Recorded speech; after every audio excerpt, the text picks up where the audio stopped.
Hey, thanks for taking the time to watch this video today.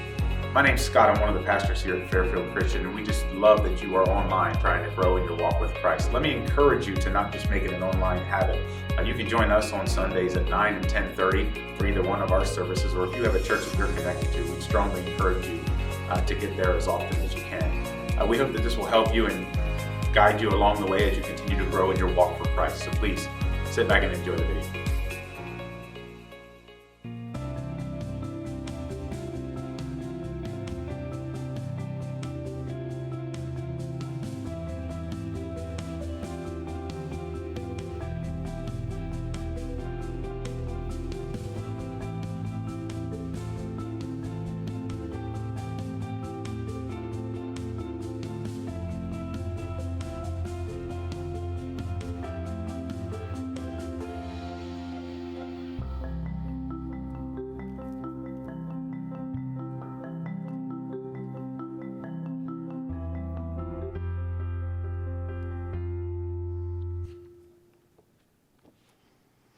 Good morning.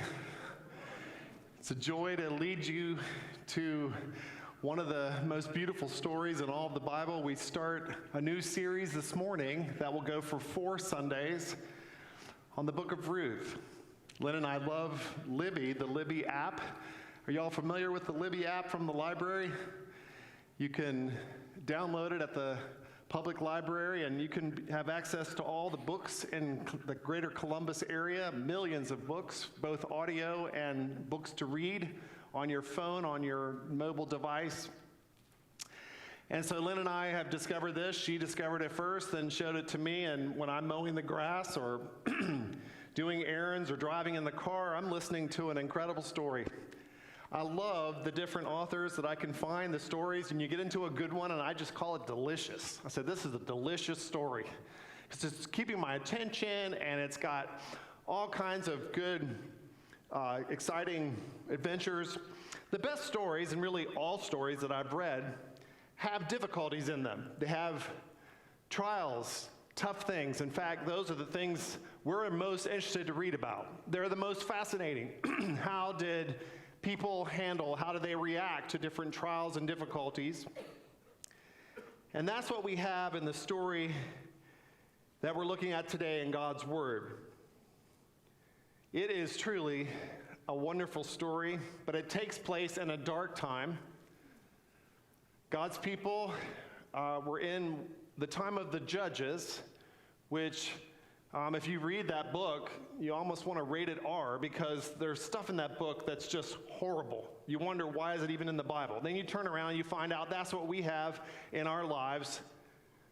It's what we have in our society. Dark things.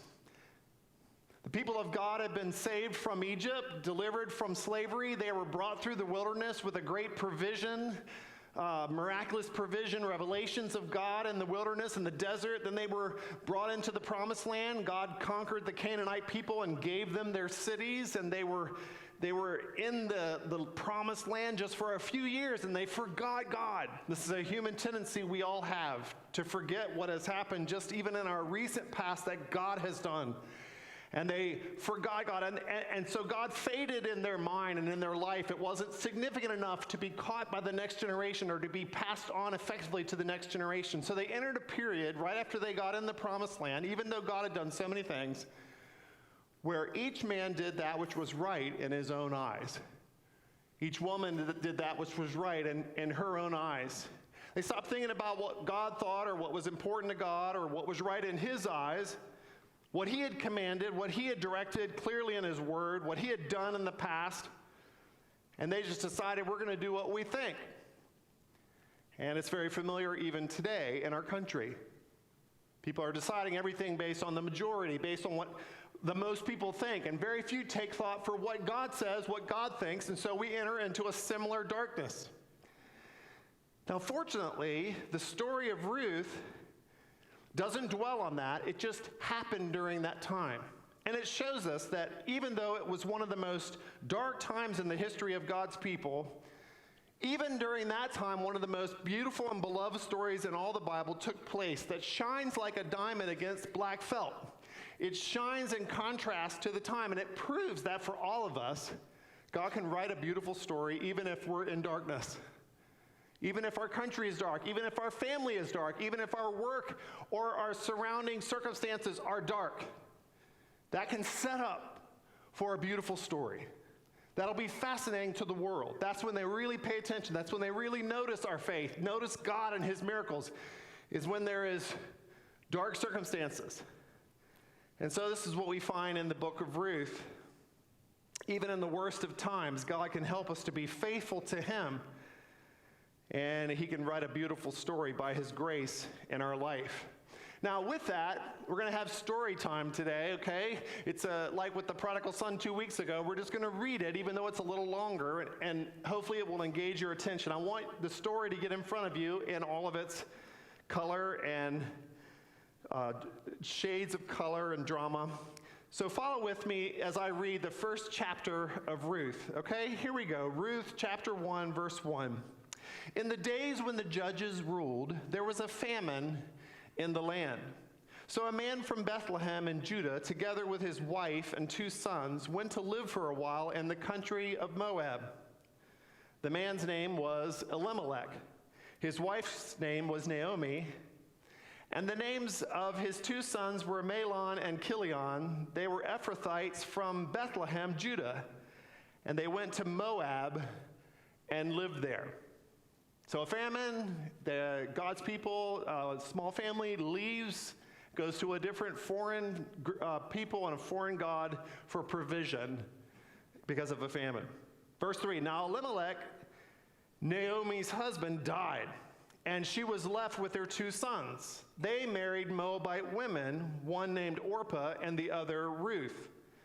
After they had lived there about 10 years, both Mahlon and Chilion also died, and Naomi was left without her 2 sons and her husband. When Naomi heard in Moab that the Lord had come to the aid of his people by providing food for them, she and her daughters-in-law prepared to return home from there. With her 2 daughters-in-law, she left the place where she had been living and set out on the road that would take them back to the land of Judah. Then Naomi said to her 2 daughters-in-law, go back, each of you, to your mother's home. May the Lord show you kindness, as you have shown kindness to your dead husbands and to me. May the Lord grant that each of you will find rest in the home of another husband. Then she kissed them goodbye, and they wept aloud and said to her, we will go back with you to your people. But Naomi said, return home, my daughters. Why would you come with me? Am I going to have any more sons who could become your husbands? Return home, my daughters. I am too old to have another husband. Even if I thought there was still hope for me, even if I had a husband tonight and then gave birth to sons, would you wait until they grew up? Would you remain unmarried for them? No, my daughters. It is more bitter for me than for you, because the Lord's hand has turned against me. At this, they wept aloud again. Then Orpah kissed her mother-in-law goodbye, but Ruth clung to her. Look, said Naomi, your sister-in-law is going back to her people and her gods. Go back with her. But Ruth replied, don't urge me to leave you or turn back from you. Where you go, I will go. And where you stay, I will stay. Your people will be my people, and your God, my God. Where you die, I will die, and there I will be buried. May the Lord deal with me, be it ever so severely, if even death separates you and me. When Naomi realized that Ruth was determined to go with her, she stopped urging her. So the 2 women went on until they came to Bethlehem. And when they arrived in Bethlehem, the whole town was stirred because of them, and the women exclaimed, can this be Naomi? Don't call me Naomi, she told them, which means pleasant. Call me Mara, which means bitter, because the Almighty has made my life very bitter. I went away full, but the Lord has brought me back empty. Why call me Naomi? The Lord has afflicted me. The Almighty has brought misfortune upon me. So Naomi returned from Moab, accompanied by Ruth the Moabite, her daughter-in-law, arriving in Bethlehem as the barley harvest was beginning. Oh, it's such a great story. And even at the end, a little twist at the end of hope, a little hint of what's to come, that what Naomi thinks is not what's going to happen in the rest of the story. So that's the chapter. I put it before you. And I want to start in your notes, if you're taking notes. I want to move around and go to the last 3 points first, because they're not as major. I want to get those out of the way so we can land on the major point, which we'll come to then. So let's start on, if you want to skip down on the outline, if you're taking notes, we'll start with the challenge. Don't stereotype immigrants and poor people. Don't stereotype immigrants and poor people. Now, this is a minor point, but it's clear from the scripture. It's important for us all to realize it. We must never forget that a whole book in the Bible was named after a poor immigrant named Ruth, a Moabite woman. Not an Israelite woman, a Moabite woman, gets a whole book of the Bible named after her. And she was poor, and she was an international, she was an immigrant into the nation of Israel. How do you think of the poor? How do you think of people who are immigrating into our country, okay? I'm just saying this, don't stereotype all of them, because some of them are just like Naomi and Ruth. They've fallen on hard times. They've had difficult tragedies, things happen that they weren't expecting, and as a result, they're in need, and they need our help. And that could be you, that could be me, sooner than we think. A lot of people who have a heart for the poor are the ones who've been poor, and they've never forgotten what it feels like. But that could be all of our circumstance. They're not all mentally ill. All the poor are not drug addicts. The poor are not all lazy. Immigrants are not all criminals. Some of them are very similar to the story we're reading about with Naomi and Ruth. They've had unexpected things happen, and as a result, they need our help. Jesus was poor. Jesus' parents, if you remember, took him to the temple when he was 12 years old, and they had to use the provision for the poor for making their sacrifice. They could not afford a normal sacrifice, so they offered 2 young pigeons. And that identified them immediately to everyone in the Jerusalem, in the temple there, as poor people. And that was Jesus and Jesus' family, Joseph and Mary. And if Jesus was poor, and if Ruth was poor, and some of these awesome characters in the Bible were poor, it gives dignity to the poor, and we should all honor the poor, realizing that that's the way Jesus was, and that's the way Ruth and Naomi were. One of the best stories in all the Bible. Okay, first challenge, don't stereotype immigrants and poor people. Respect them. Some of them are just like Naomi and Ruth, and we could be in that category before we know it. The second challenge, again, just a minor challenge, but it's important. I see it in the story, and it's relevant to our lives. In-laws are family. In-laws are family. In the middle of this struggle, Naomi is left with just her 2 daughters-in-law, her 2 daughters by marriage. And yet she calls them my daughters 3 times. In the heat of the crisis, of the trial, she calls them my daughters when they really have the heart-to-heart talk, when they really start crying together, when they really start facing their trial, their struggle, and thinking, what are we going to do? They look and they realize, we are family. Mahlon and Chilion have married these 2 women from Moab, and they've lived with them for 10 years. That's long enough for Naomi to have these 2 girls as her family. And so even when her own sons die and even her husband is dead, she looks to these girls and she calls them my daughters 3 times. Ruth looks at Naomi, her mother-in-law, and is more committed to her than many women are to their own mother. And in fact, her loyalty to her mother-in-law is held up in one of the most beautiful stories in all of the Bible. So, my point is just because it's relevant in our lives, in-laws are family. If you married into a family, they are stuck with you.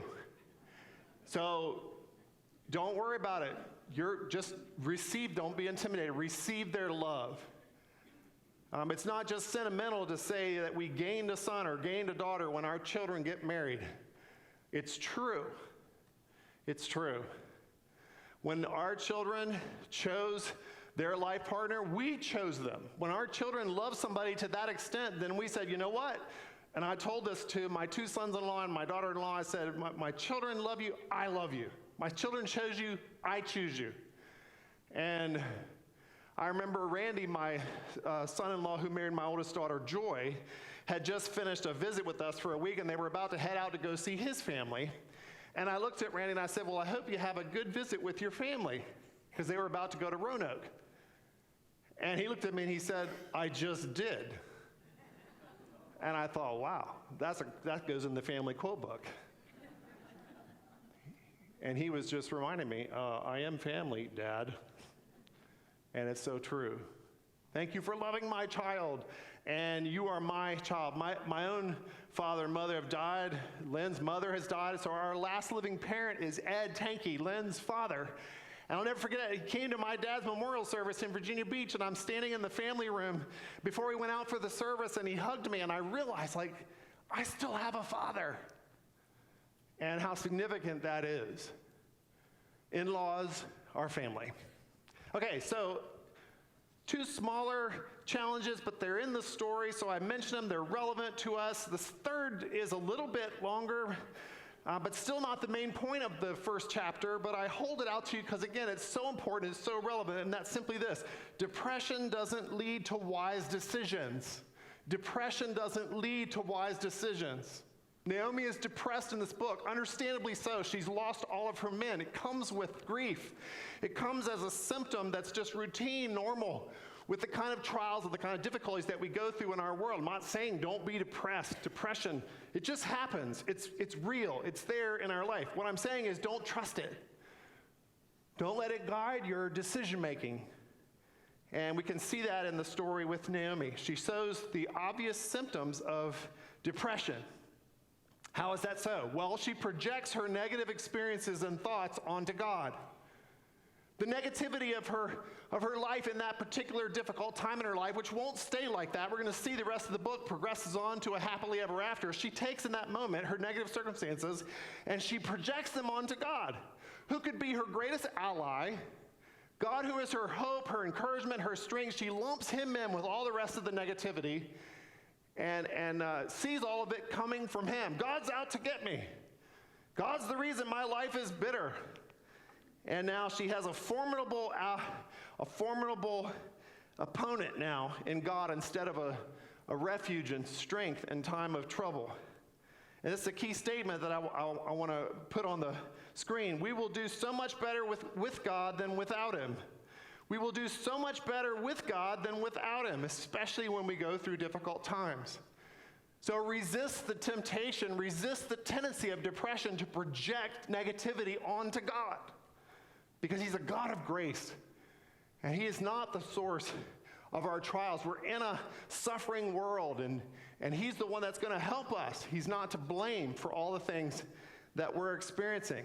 Another thing she did in her depression is she tried to push away those who were closest to her, isolating her in her life. This is a common mistake with depression. I just don't need you. I'm pushing everybody away. It's a difficult thing to be around. And so if you're depressed, you'll tend to want to be alone a lot. It's not good. She urged her daughters-in-law to go. She spoke cynically and sarcastically about her situation. She was very convincing. It worked on one of her daughters-in-law. It worked on Orpah. Orpah thought about her speech, and it was laced with depression, and it was very convincing, and Orpah cried and carried on, but in the end, she left. She didn't want to stay with Naomi. Naomi successfully pushed her away, but thank God Ruth did not. Ruth had to resist what Naomi was saying. Ruth had to just agree with Naomi's thinking, even though Naomi was so convinced about it. Ruth disagreed with it, stayed with her, or you never would have the beautiful story that we're going to read. Another thing that Naomi did was she was deceived by her depressing thoughts. She believed them herself. The Almighty has made my life very bitter. God, there's no hope for me. I have nothing to offer you, my daughters. None of that was true. She was not alone. She had Ruth. There was tremendous hope. There was the law of the kinsman redeemer. God was not against her. He was not cursing her. He was going to redeem her. But again, the book does not turn out like Naomi is thinking and like Naomi is speaking in her depression. So basically, it just wasn't true. Don't believe it. Don't let your depressing thoughts convince you, because they're like fiery darts. And they come into your life to make tough terrible and to make hard horrible. They come when something's already heavy enough and then make it intolerably heavy as they land in your mind and your heart and fester and burn and scorch. And so the Apostle Paul would say, hold up the shield of faith and block those flaming arrows before they come in and condemn and pronounce gloom and doom. Those thoughts paint you in a corner. They're not proportional. They're not life-giving. They're self-defeating. And they're just not true. So it's not wrong to be depressed. Just don't make decisions under the influence of depression. If you're depressed, think of it like you're sick. Do something to take your mind off it. If you had a headache, a fever, nausea, the flu, that would not be the time to make a lot of decisions or to force a lot of, no, just do something to get your mind off it until you feel better. But don't believe in the depression, because depression doesn't lead to wise decisions. Okay, now all of those aside, I now would want to give you the main challenge for the first chapter of this story, and that is we can be faithful to God. All of us can be faithful to God even in the worst of times. And I mean the worst of times in the country, in our family, at our work. I mean the worst of times in our own life where we're failing, struggling, whatever. We can be faithful to God because it doesn't come from our circumstances. It doesn't come from our results, our mission. It doesn't come from other people around us or how we feel. Faithfulness comes from God, and because of that, it can shine brightly and come in the worst of times, in the darkest of circumstances. God alone can make you, just like Ruth, faithful, loyal, committed. All right, that's the main point in my mind of the first chapter of this story. And we'll break it down here. Let's look at the names. They're very significant. In that day, names were even more significant than they are today. They were like a banner over a person's life. So if your name was, for instance, Elimelech, that wasn't random, that was significant. Elimelech, his name meant God is his king. God is his king. In the beginning of the story, left the building. He left the country. Why is God as his king picking up his family and going to another people and another God for provision during a famine? This is very strong, very powerful. Not only that, as soon as he gets in Moab, he dies. This is where the people were in the time of the judges. Their loyalty to God, that they would say, God is my king, and I acknowledge him, he's important, I revere him, I obey him carefully in the law that he has given. All of that has left the country and died. And we see the result of that. So the family that Elimelech's responsible for is immediately affected. Naomi's name means pleasant. And what happens to her, because she's led out of the country by her husband, pleasant then becomes bitter. Pleasant becomes bitter. And this is another key statement we'll put up. Pleasant always becomes bitter when we lose our allegiance to God. When we lose that sense of commitment and importance and priority, and for whatever reason we're distracted or we're frustrated or we're discouraged or whatever, we just stop letting our life be guided by what God thinks, and we start going with what we think. We are now in the time of the judges, and what is pleasant is going to turn bitter. This is all just from the names, the significance that we can see, what progresses and what happens in the story. Now, the sons of Elimelech and Naomi, their names were Mahlon and Chilion, and their names meant sickly and weak or pining. I always called them whiny and piney. Whiny and piney. And this is serious. They left Israel. Father was not committed to God's law or God's, even though his name meant that. Mother was bitter. And they married Moabite women, which was not God's design. It was against God's law. Showed a lack of commitment on their part for God as king. And so their weak condition was a great picture for how weak God's people are during the time of the judges or any time when we're not committed to him. So regardless of what we think about commitment or how popular that is or how frustrating it might be for us, doesn't really matter. When we're not committed to God, when we don't have an allegiance to God, we are weak. When we disobey God, we're not just bitter, we're weak. We're not reaching our full potential. All the names are messed up in this story because nobody's reaching their full potential. Nobody's living up to who they really are. And that's what we have. Your allegiance to God is crucial for pleasant versus bitter, but also for strong versus weak. Malon and Kilion, whiny and piney. Eventually so whiny and so piney they die. It's all picturing God's people during the time of the judges. Then Orpah means fawn, one of the daughters-in-law from Moab. Orpah, her name means fawn, which is a good picture of her commitment to God, being a little over here, a little over there, nibbling, running off, but no solid loyalty or commitment. Crying and saying words, but no real action after the fact. Just goes back when it's tough, goes back to mommy, goes back to the past, goes back to her people and her gods. Things got tough, and you know what? I'm not going to turn to God. I'm going to turn to something else. That's Orpah. So she leaves, goes back to her family, and I understand she started a TV show that was very popular.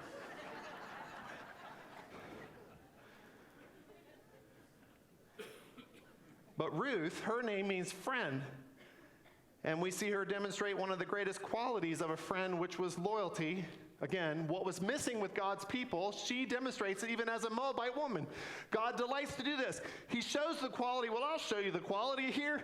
In a pagan culture, I'll bring out a young woman and I'll show you what you're missing. My people, after all I've done for you, all the miracles and the provisions and the teaching and the commands and the system that I've set up, she doesn't have any of that, but she comes in and she's got this quality that you're missing. And it's loyalty.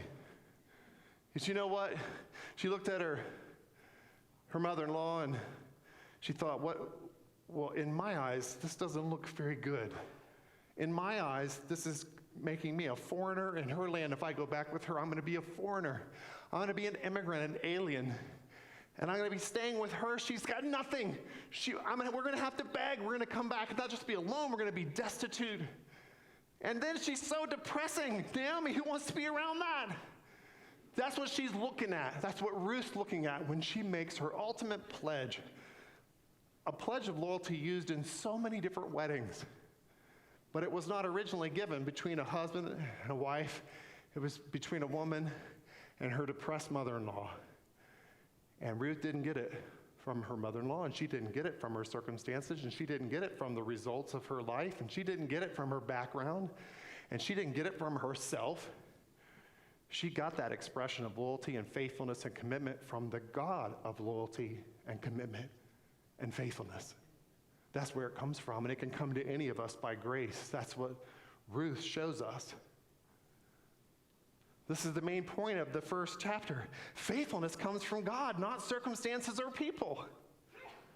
And let's just read it again, Ruth 1, verse 16 and 17. Ruth says to Naomi, "Don't urge me to leave you or to turn back from you. Where you go, I will go. Where you stay, I will stay. Your people will be my people. Your God, my God. Where you die, I will die. There I will be buried. May the Lord deal with me, be it ever so severely, if even death separates you and me." And she lived it. She fulfilled it. This commitment is so real and it's so powerful because she turned around and she lived it. She expressed it, then she demonstrated it for the rest of her life, and it led to her happily ever after. It's this commitment that leads her on the story to eventually tremendous blessing from God. But she made it in the dark. She demonstrated the quality when things were at their worst. She did not get it from the results, from the happily ever after. No matter how much she could believe it, she wasn't even sure how it was going to end. She just got it from God. She got it from God and was able to apply it. Now, she gave it to God, but look, she made that commitment to a person. And this is different because for many of us, our way of being faithful to God, committed, loyal to God, acknowledging Him as King is going to be expressed to a person. There's some individual, some person in our family. God will show us a person, a need, a circumstance, and He will say, "You look at that, and you show me that you're faithful. You take this faithfulness that I'm giving you by grace as one of my character qualities I'm sharing with you, and you apply it to this person, this situation. That's what she did. She received it from God, but she applied it to Naomi, who was not a good prospect.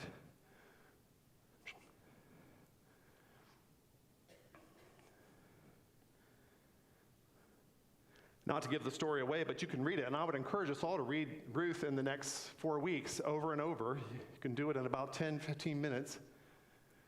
But you'll see that this puts Ruth on a road where she'll meet Boaz, a near relative of Naomi's. She will marry Boaz. This will ensure financial provision for herself and Naomi. She'll also have a child, giving herself and Naomi the joy of being a mother and a grandmother. She'll go on, Ruth will, to become the great-grandmother through her child Obed, the great-grandmother of David. And in years to come, one of her descendants would be Jesus himself. And she's a Moabite, poor immigrant woman. But her commitment to God and loyalty to Naomi led to her happily ever after. Don't miss the connection, because it's the same thing in your life. God will say, be loyal to me. And when you do, it puts you on a path that you'll travel on for a very long time, a path that lands in God's richest blessing and your fullest potential. This is the main lesson, in my mind, of the first chapter of Ruth. You see, when we have commitment to God, we're on a path, and on that path, it will locate us eventually where God's blessing is, and it'll also change us while we're traveling on that path to become more and more the person that we need to be. And this is what we're going to see with Ruth. That commitment takes her to Boaz, and it makes her the woman that she needs so that Boaz will look back at her and want to marry her.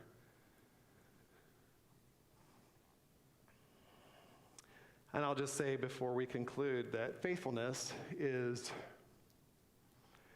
it's not a strength for many of us, or really any of us. We're very unfaithful in our weakness and our sin.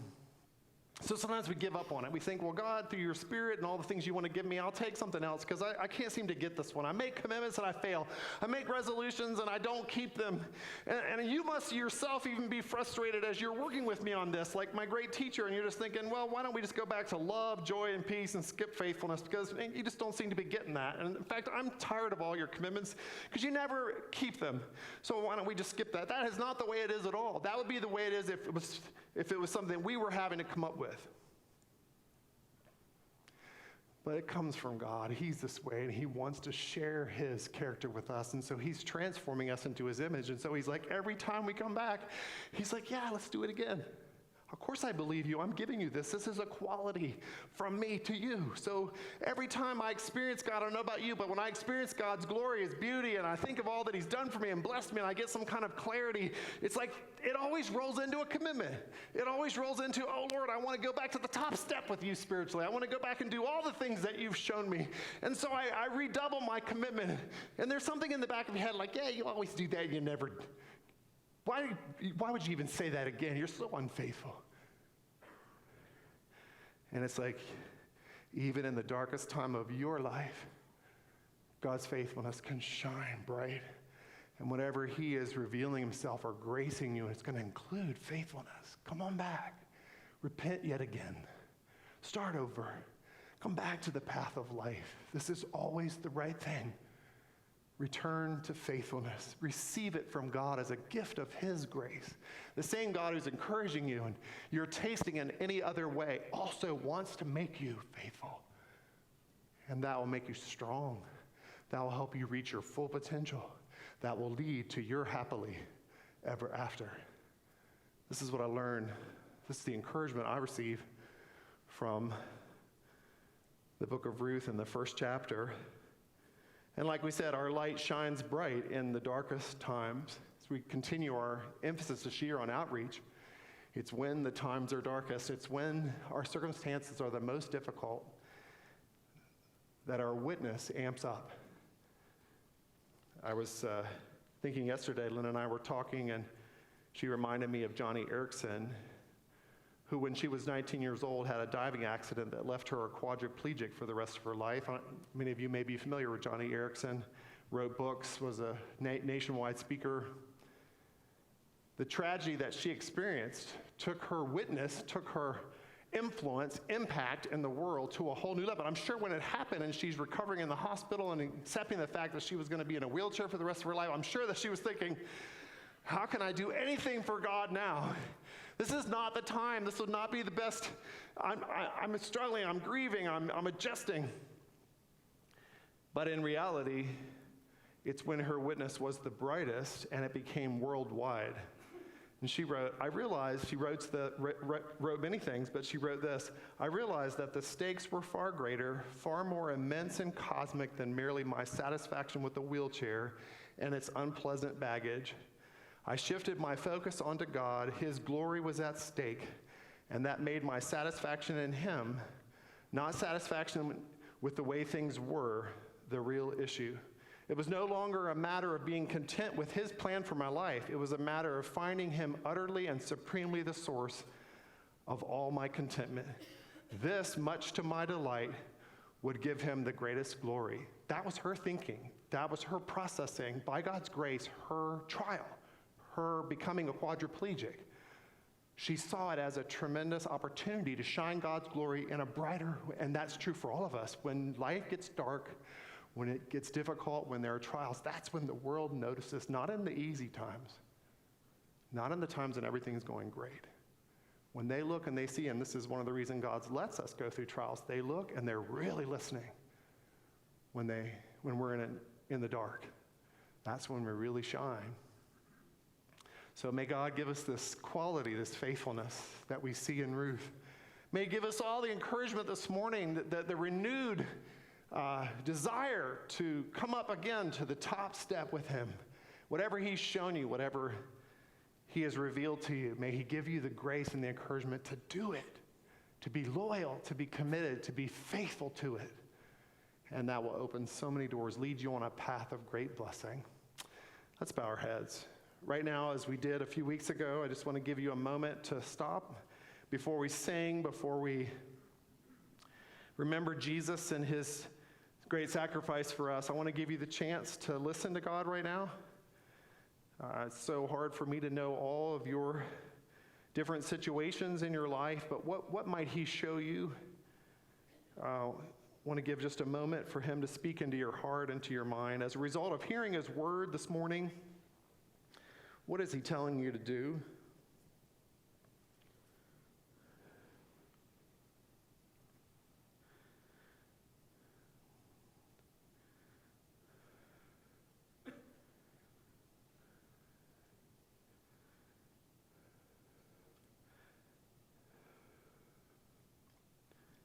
Heavenly Father, it's so awesome to hear from You, and even more specifically to hear from You in our hearts right now.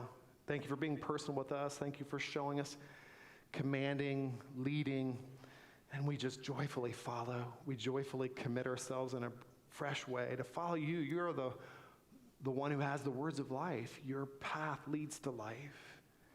We would think, what is right in Your eyes, not ours? And we would commit ourselves again, and thank You for Your grace and strength. Lord, thank You for what we see in Ruth. Put that quality and that wonderful quality in each one of us in a fresh way. Help us to be faithful. Lord, if it's discouraging, if it's a struggle, if it's taking a long time to seem to make sense, I just pray we could be renewed in our faithfulness just before You. Give us that clarity and the joy of living that kind of life, Lord. We want to be like Ruth. We want to experience, express Your faithfulness. Fill us with that today, our church with that. Let the world see us even in the difficult circumstances of our life. Let them see You and experience You, Lord. Help us now as we sing. Help us to overcome all weapons, all opposition with that great encouragement in our hearts. Thank You, Lord. We pray these things in Jesus' wonderful name. Amen. Amen. We're going to sing a song. It's a new song. And it talks so much again about God's victory in all those different circumstances, but especially it talks about his faithfulness and everything that we just heard about that Dean just brought to us. It really, I feel, is encapsulated a lot in this song, the attitude that we need to have. So let's go ahead and stand up, and we're going to sing it together, and it's pretty simple, so just join in as you feel comfortable and just truly listen to what God is saying through this song.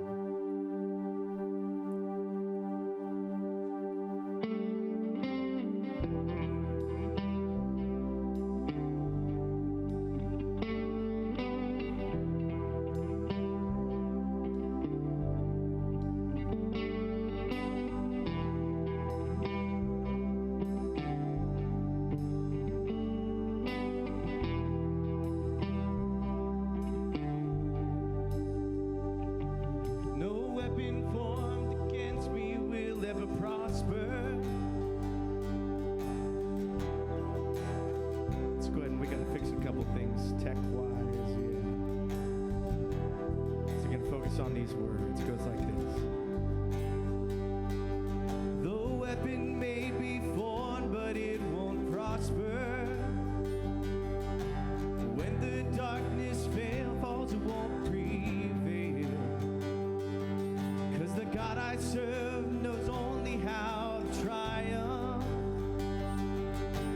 My God will never fail. Oh, my God will never fail. Here's the chorus. 'Cause I'm gonna see a victory. I'm gonna see a victory. For the battle belongs to the Lord. And I'm gonna see a victory. I'm gonna see a victory. For the battle belongs to you, Lord.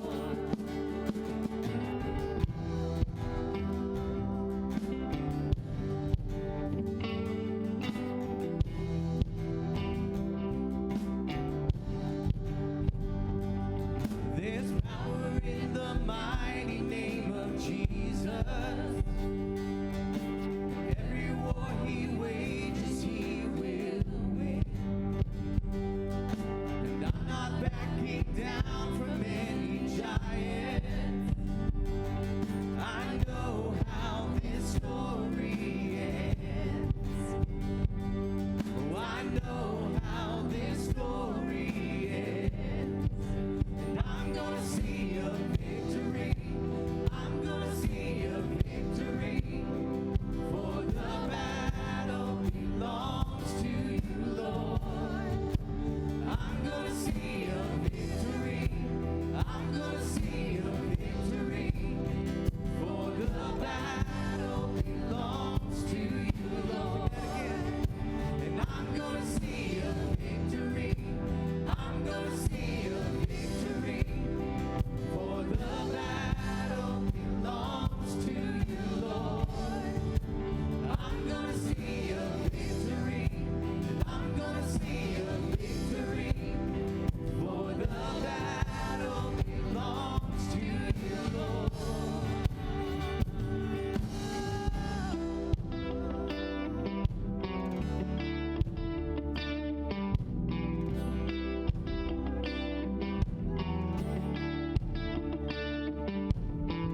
You take what the enemy meant for evil, and you turn it for good, and you turn it for good. You take what the enemy meant for evil, and you turn it for good, and you turn it for good. You take what the enemy meant for evil, and you turn it for good, and you turn it for good. You take what the enemy meant for evil, and you turn it for good, and you turn it for good. A little bit higher.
such a great song. And the strength of that song, of that resolve that we were talking about all morning, comes from God, and Jesus is God. And so now as we remember him, his death, we're remembering the time where he showed that resolve to the greatest extent. So I don't know what you think about, but sometimes I like to think back through the crucifixion. They took him in the praetorium, they stripped him, and they whipped him, and put a crown of thorns on his head, and they forced him to carry the cross. Imagine that right now. Remember that. It happened. It happened in history, and Jesus doesn't want us to forget. How easy we forget. Think about Jesus' bloody, torn body, bearing a cross to the point of failure, having someone else have to carry it for him, getting back up, and then getting to the crossroads, Golgotha, and being nailed and dropped down in a hole. And then even as he hung there, he gave 7 of the greatest statements that have been inspiring and preached for thousands of years ever since. Think of the strength that was in him. Think of the resolve that he would be faithful to the end, that he would obey his Father. That is yours. That is mine. Not ourselves, not our past, not our failed resolutions and failed commitments. We have Christ. And when we take him in, and this great symbol of his death for us, paying the punishment for our sin, we are also taking in the strength and the faithfulness that he had when he gave that great offering, made that great sacrifice. That becomes a part of you, a part of me. Not just the forgiveness of sin. Thank you, Jesus, for dying for my sin, but also the life of Jesus. The strength and the faithfulness that carried him all the way to the end, in the darkest time, is there for you and for me. We can be faithful, just like Jesus was faithful. This is what we think about as we take the wafer and the cup. We're reminded of the body, the blood of Jesus, his love for us, but also his faithfulness, which can make us faithful in our life. Think about that. Receive the elements. Hold them. We'll partake together in just a few minutes. But think about Jesus and receive that faithfulness and that strength into your heart and to your life this morning.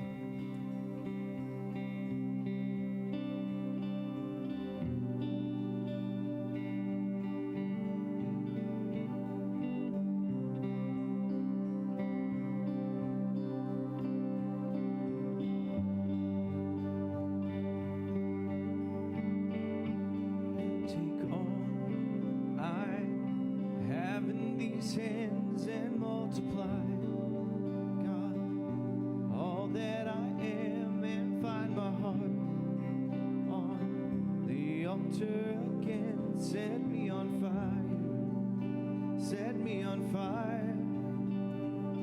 Take all I have in these hands and multiply, God, all that I am, and find my heart again. Set me on fire, set me on fire. Here I am, God, arms wide open,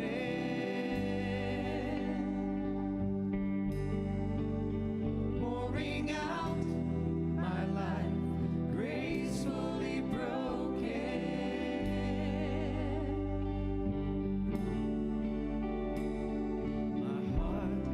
Stands in all of your name, your mighty love stands strong to the end. You will fulfill your purpose for me. You won't forsake me. You will be with me. Here I am, God, arms wide open.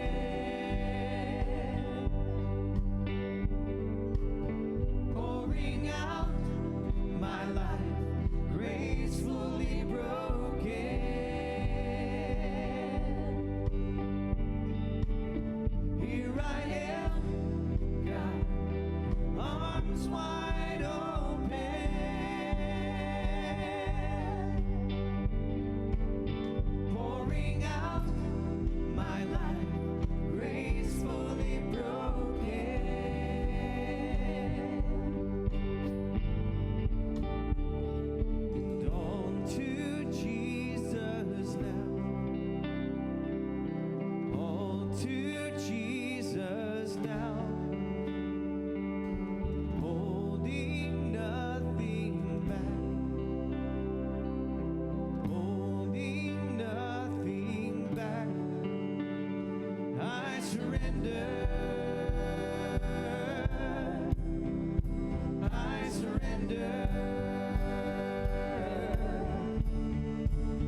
Jesus was betrayed, he took the bread and he blessed it and he broke it. He gave it to his disciples and told them, this bread is my body that's broken for you.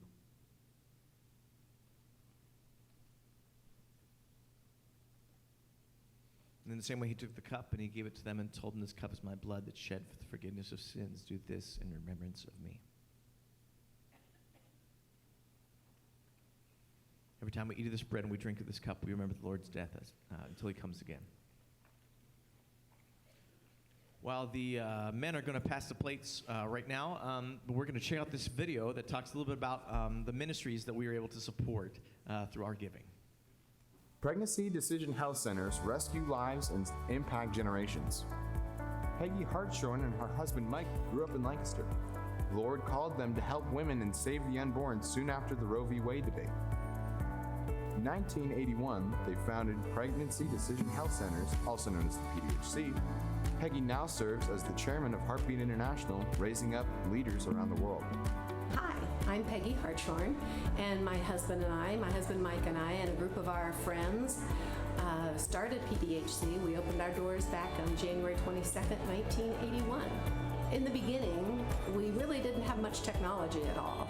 We were simply a group of people, mainly women, of course, who worked in our pregnancy center. Our first center was at 999 South High Street in Columbus.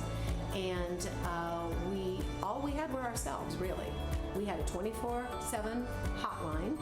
We had a telephone that rang into the office when we were in the office, and then we would transfer that number to someone's home at night so that they could answer it 24/7. So we started with about 5 office volunteers. Each one of us took one day in the office, and 5 hotline volunteers.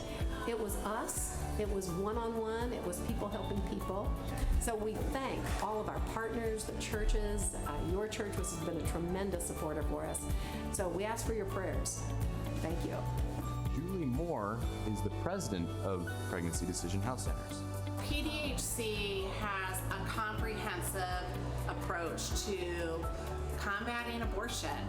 We are really known for our pregnancy centers and our hotlines, so people can call us 24 hours a day. They can call, text, or chat if they're facing an unexpected or challenging pregnancy and get help. They also come to our pregnancy centers. We do pregnancy testing and ultrasounds. We provide prenatal vitamins. Last year, we gave out over 200,000 prenatal vitamins, 2,200 pregnancy tests, and 1,600 ultrasounds. Every Choice for Life has a far-reaching impact in generations. Questions? Want to help save lives? Interested in a sponsorship? Register at supportlifepdhc.org or contact Kathy Scanlon at 614-888-8774 or at kathys@pdhc.org. Join us as we celebrate life. Pregnancy Decision Health Centers, rescuing lives, impacting generations. Thank you guys so much for being supportive of PDHC, and a special thank you to FCA's media team who put that video together for us. They did a great job. Thank you guys so much for being with us this morning. We hope that you have been blessed by your time with us. Before you leave, there's just a couple things we want to make sure you know about. The first thing I want to bring to your attention is the orange envelope that is in your bulletin today. It was in there last week. It'll be in there for the next couple of weeks.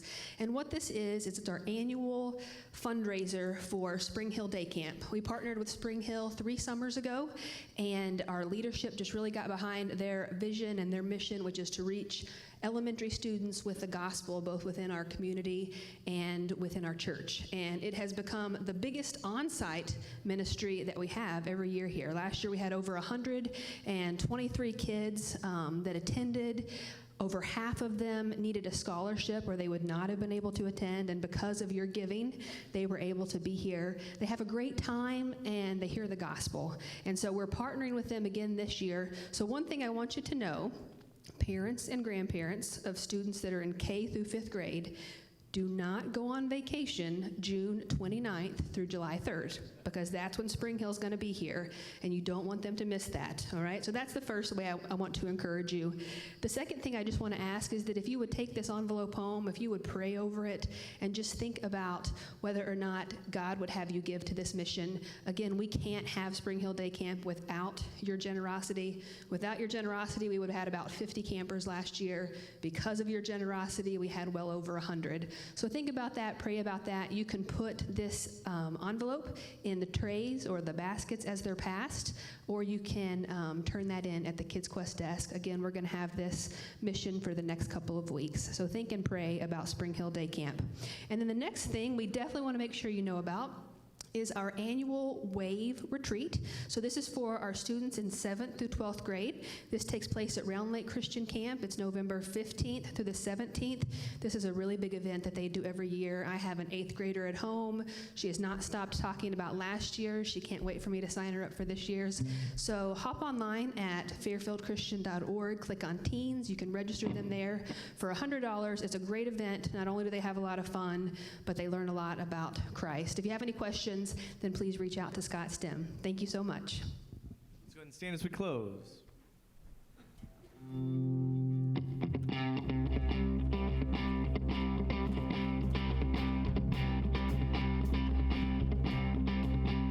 I was buried beneath my shame. Who could carry that kind of weight? It was my tomb till I met you.